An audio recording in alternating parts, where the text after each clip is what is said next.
ராதே கிருஷ்ணா. வணக்கம். நான் உங்கள் சுகியம்மா பேசுகிறேன். அனைவருக்கும் இனிய தமிழ் புத்தாண்டு நல்வாழ்த்துக்கள். இந்த தமிழ் புத்தாண்டுலேருந்து நம்ம எல்லாருமே ஒரு உறுதிமொழி எடுத்துக்க போகிறோம். அந்த உறுதிமொழி என்ன அப்படிங்கிறத இப்போ ஒரு செய்முறை விளக்கத்தோடு பார்க்கலாமா? என்னடா அது எடுத்ததுமே ஒரு எம்டி பாட்டில் காமிக்கிறாங்களே அப்படின்னு சொல்லி பார்க்குறீங்களா? நம்ம பிறக்கும் போது நம்மளுடைய இதயம் இப்படி தான் வெறும் எம்டியாக சுத்தமாக இருந்தது. அதுக்கப்புறமேட்டு அதில் ஃபஸ்ட்டு நல்ல விஷயங்கள் வந்தது. அதுக்கப்புறமேட்டு கொஞ்சம் கொஞ்சமாக இங்கே கலர்கள்லாம் வச்சுருக்கேன் பாருங்கள். இந்த கலர்கள்லாம் நம்மளுடைய எண்ணங்களை குறிக்குது.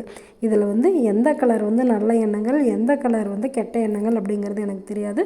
பொதுவாக இந்த கலர்கள் நல்ல எண்ணங்கள், கெட்ட எண்ணங்கள் அப்படின்னு நான் வச்சுக்கிட்டேன். இப்போ இந்த நம்மளுடைய எம்டியாக இருக்கிற இந்த இதயத்தில் நல்ல விஷயங்களும் போயிருக்கு. அடுத்து பலவிதமான எண்ணங்கள், அதுக்கு தான் இந்த பலவித கலர்கள்.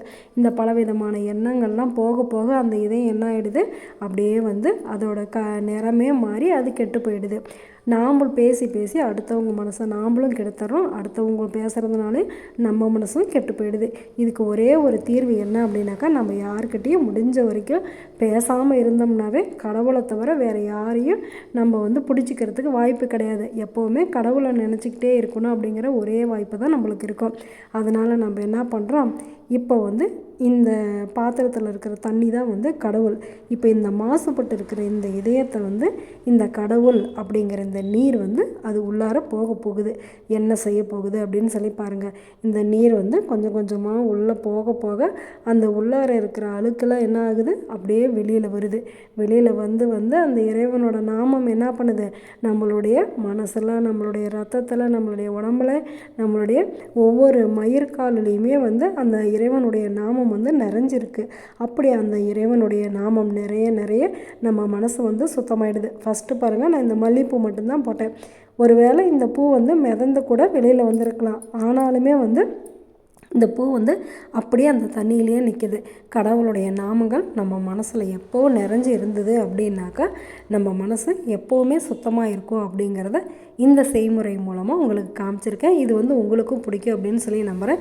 இனிமேலாவது நம்மளுக்கு எந்த கடவுள் பிடிக்குதோ அந்த கடவுளுடைய பேரை யாராவது நம்மளுக்கு ஃபோன் பண்ணாலோ, இல்லை நம்ம யாருக்கிட்டையாவது பேசும்போதோ கொஞ்சம் கொஞ்சமாக நம்ம சொல்ல பழகிக்கிட்டோம் அப்படின்னாக்கா, ஒரு 10 பேரை நம்ம பார்க்குறோம் அப்படின்னாக்கா, அதில் ஒரு 2 பேர்கிட்ட சொன்னோம் அப்படின்னா கூட அப்புறம் நாளடைவில் அது பழக்கம் ஆகி நம்ம எப்போவுமே கடவுளோட பேரை நாமளும் ஒருத்தருக்கு கொடுப்போம். அடுத்தவங்களும் நம்மளுக்கு கொடுக்கும்போது எப்போவுமே பக்தி வளர்ந்துக்கிட்டே இருக்கும். நம்மளுக்கும் பக்தி வளரும், அவங்களுக்கும் பக்தி வளரும்.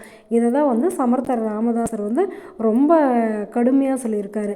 கடவுளோட நாமத்தை யார் சொல்லலைனாலும் அவங்களுடைய தலைவே எடுத்துரு அப்படின்னு சொல்லி நம்மளுடைய மராட்டிய மன்னர் வீர சிவாஜிக்கு அவர் கட்டளை போட்டிருக்காரு. இதை நான் நிறையா தடவை சொல்லியிருக்கேன்.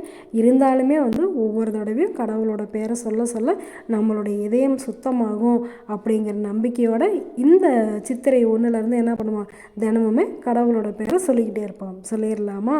நல்லது நினைப்போம், நல்லதே நடக்கும், ஆனந்தமாக இருப்போம். ஓகே, பாய். ராதே கிருஷ்ணா.